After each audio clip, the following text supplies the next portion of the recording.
Hello everyone, and welcome back to another episode of Harriet Creates. In this one, I will be laying out a plan and starting the process of creating the pattern for the hall walls. To do this, I start with some craft paper, just so that I can get a layout of the wall sizes, and then I'm able to draw the ideas that I have for the walls onto them.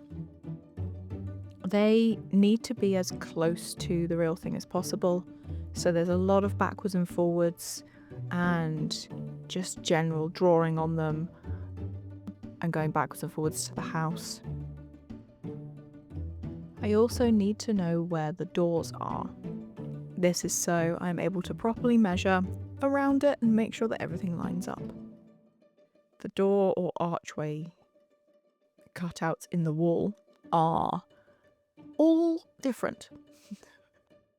So that is why the video for the doors and the windows is taking a little bit of time, is because it is taking many goes to try and get the doors the correct size. I'm also using a 3D printer, which is something I have never used before and it's a new skill, which is also why that video is taking a long time, but I promise it is on the way. I then did some Googling to find out what the standard sizes for dado rails, picture rails, how far away skirting is. And there are several, because every house is different depending on the time period. So I did several options. And as you can see here, I'm using a what are they called? A lollipop stick as a reference for the door frame. So I have got here a dado rail and boards that are about, I think, 3 inches and 4 inches away from the floor.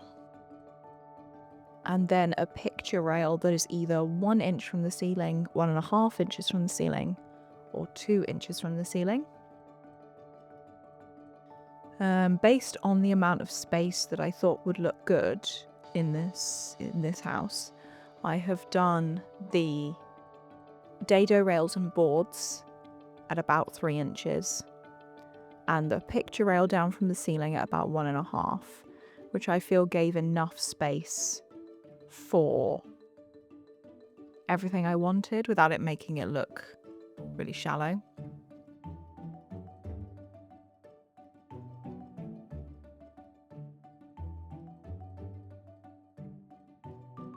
I also used the stairs as an outline for the stairs. And then this is a photo of the plan that I had so far.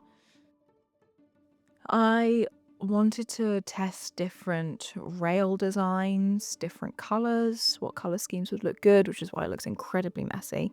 It is just throwing stuff at a wall and seeing what sticks, quite literally. And in the end, I went for the pattern of the square panels. And we've gone for more of a purple. The paper that we chose in the end isn't actually shown here. It was some that I saw when talking to my mum on the phone. She did help choose them.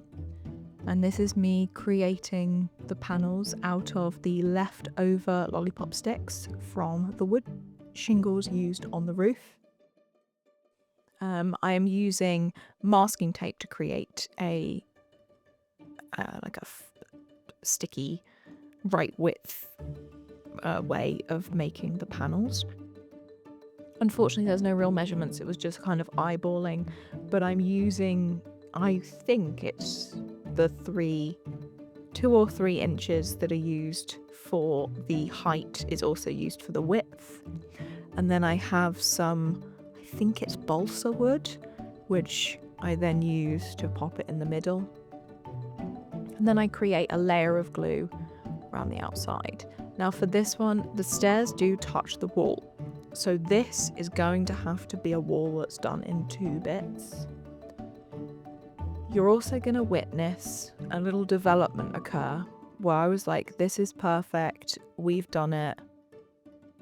Look at this wall with the stairs in, haven't we nailed it? And then I saw videos online and pictures of other people's houses where the way that that a panel and a stair work together is the panels also go up the stairs. So that was a learning moment for me. And it comes later in this video, so unfortunately we're going to have to watch that. So this is me finishing that one wall with the stairs on, making sure that everything aligns and is neat. Oh, past Harriet, I'm sorry. She doesn't know it yet.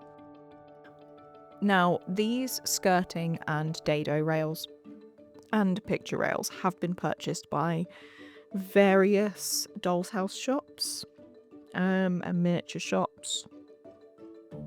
They are not something I have made, and they're also not scrap. But I wanted something that was an actual skirting board, and I didn't want to have to try and work out what or how to get a real skirting board. I also love the idea of a picture rail, just in terms of like hanging photos and pictures off it and doing all ornate frames. Like, I love that idea, which is what has inspired this. I also think half panelled rooms, or I think it's like a one quarter or a third of a panelled room, also looks really nice. And that's what inspired this. I'm also able to incorporate one of my favourite colours. We also had some purple paint left over from a different project, and I really love it. So I have used that as the inspiration for what will be added to this room. I don't want to say anything, but at the moment, the hall is the one room that currently and will probably have the floor and walls done first. The tricky part with the hall is trying to make it so that the stairs have a banister and don't look chaotic.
Here we are witnessing another mistake. I realised I had just copied and pasted the design straight on, when in fact it needs to be inverted, because this is the left-hand side wall that does indeed have a door frame. And so it took a little bit of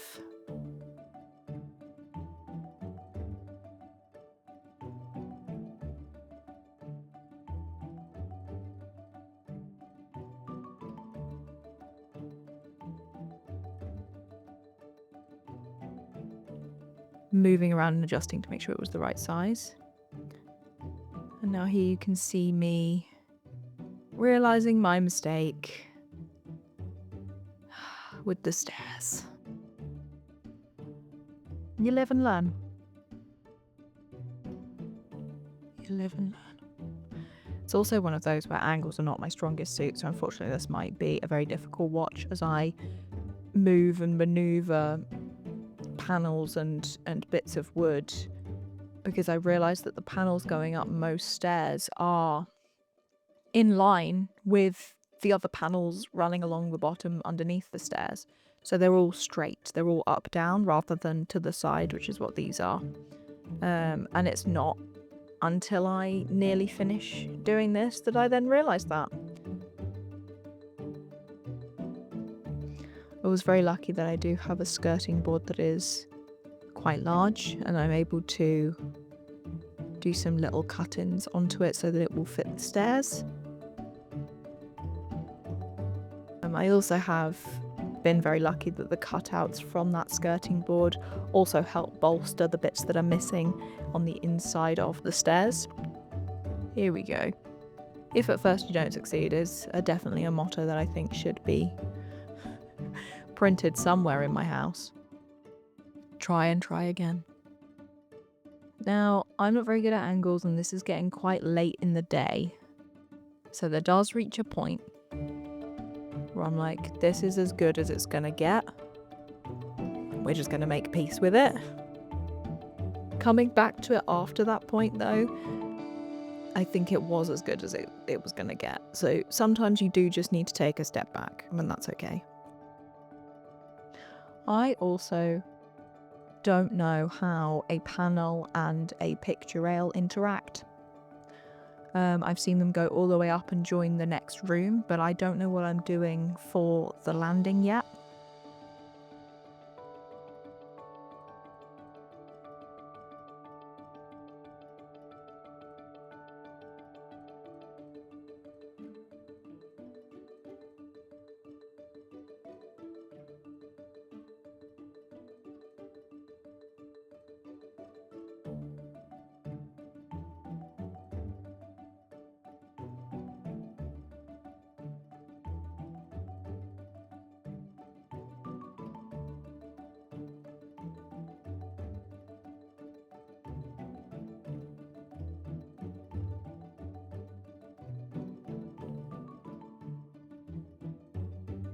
So this was a point where after we have come back, I've then decided that the paneling will end where the picture rail is so that we can have that dark purple appear.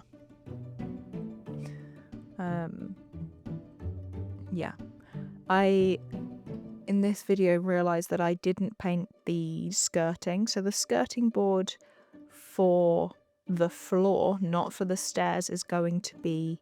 No, sorry. For the floor and the stairs is going to be white. The dado rail on top of the panel is going to be light purple, the same as the paneling. And the picture rail that separates the wallpaper from the dark purple is also going to be white. So it's top and tailed in a nice way. This is just what I have in my head. I don't have computer software or anything to be able to test this first, and I'm also not versed in Photoshop, so I'm not able to just create the vision and hope for the best, nor can I show you guys. The best option I have is in a minute to show you the plan with some little like demo pieces of paper.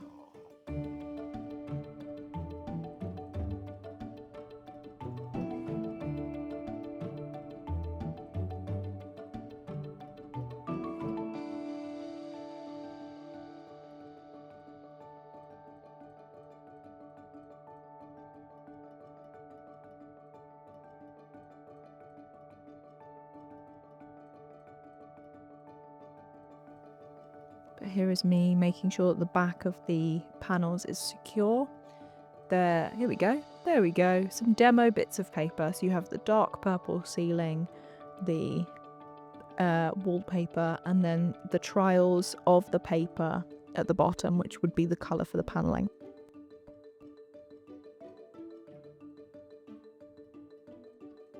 There is it in the house.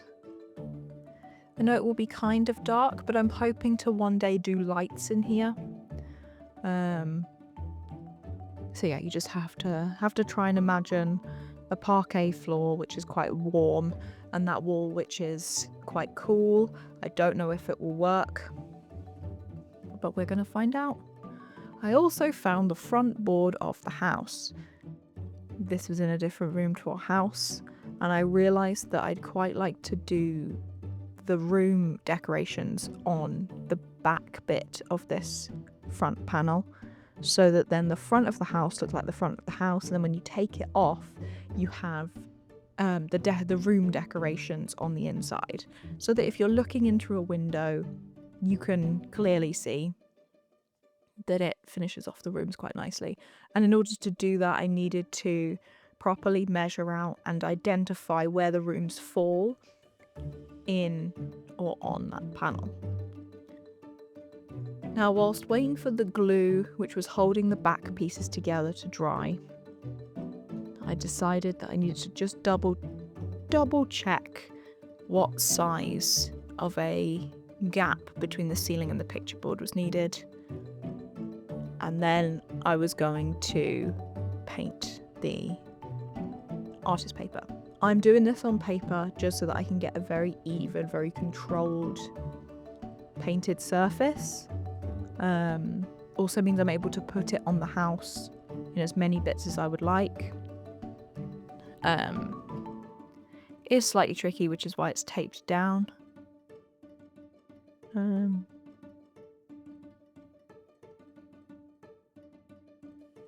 But yeah. Now, for the panels, I started with a mixture and then realised that I think I wanted it lighter, so just added acrylic straight on top and just blended it on the boards. This I found was easier than trying to mix the right colour every time, and it meant that I had slightly more control. So I did that for all of them.